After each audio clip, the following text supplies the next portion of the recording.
Hello, എന്തല്ല ഇന്ന് നമുക്കൊരു കല്യാണ റിസപ്ഷന് പോകാനുണ്ട്. സോറി, നമുക്കല്ല, എനിക്ക്. നാട്ടിലല്ല, ഇവിടെ ബാംഗ്ലൂരിൽ തന്നെ. അപ്പം പിന്നെ ഒരു get ready with me video എടുക്കാമെന്ന് ഞാനും വിചാരിച്ചു. പിന്നെ റെഡി ആവുന്നതിന് മാത്രമായിട്ട് ഞാൻ ഈ വീഡിയോ ഒതുക്കുന്നില്ല. അവിടുത്തെ വിശേഷങ്ങളും ഞാൻ ഇതിൽ ഇൻക്ലൂഡ് ചെയ്യുന്നുണ്ട്. മെയിനായിട്ട് ഫുഡ് തന്നെ. പിന്നെ റിസപ്ഷൻ അല്ലേ, കുറച്ചെല്ലാം മൊഞ്ചാക്കി പോണ്ടേ. ഞാനായിട്ട് എന്തിനാ കുറക്കുന്നത്? റെഡി ആയി കഴിഞ്ഞപ്പോൾ എന്തോ ഒരു കുറവ് പോലെ. പൊട്ട് വെച്ചപ്പോൾ അതങ്ങ് മാറിക്കിട്ടി. അപ്പോൾ എൻ്റെ ഫൈനൽ ലുക്ക് എങ്ങനെയുണ്ട്? കൊള്ളാവോ?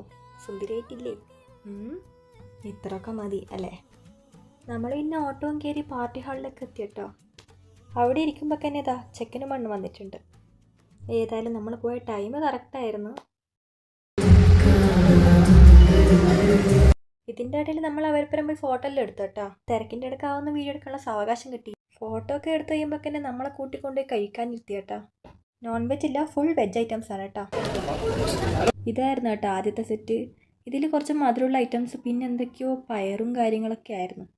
പായസം, ഗുലാബ് ജാം, ചെറുപയർ തോരൻ, ആ ഓറഞ്ച് ഉള്ളത് ക്യാരറ്റും പിന്നെ കടലയുമാണ് കേട്ടോ. കേബേജ് പോലത്തെ എന്തോ ഒരു ഡിഷും ഉപ്പും അച്ചാറും. പിന്നെ വന്നത് ബോളി പോലത്തെ ഒരു സാധനവും പക്കവടിയും 2 പപ്പടവും. അതിൻ്റെ പേര് നെയ്യും. ഇത് കഴിച്ച് തീരുമ്പോൾ ഇതാ മോനെ അടുത്തത് വന്നിട്ട് മസാല ദോശയും ചട്നിയും, അതിൻ്റെ ഇടയ്ക്കൊരു പഴവും. ഇത് തീർക്കുമ്പോൾ ഇതാ അടുത്തത് വന്നു. പുലാവാണ് സാധനം, അതിൻ്റെ കൂടെ കുറച്ച് സലാഡും. ഇതൊന്ന് ഇറങ്ങി പോകുമ്പോൾ തന്നെ അടുത്ത സെറ്റെത്തി, ചോറും സാമ്പാറും. പിന്നെ തൈരും കൂട്ടിയിട്ട് ആ ചോറ് കഴിക്കുക. തിരിച്ചു പോകുമ്പോൾ നമുക്ക് ഈ പൊതി തരും കേട്ടോ. ഇതിലെന്താണെന്ന് ഞാൻ റൂമിൽ പോയിട്ട് കാണിച്ചു തരാം. കുറച്ച് കഷ്ടപ്പെട്ടിട്ടാണെങ്കിലും തീർത്തിട്ടുണ്ട്. ഫുഡ് വേസ്റ്റ് ആയില്ല.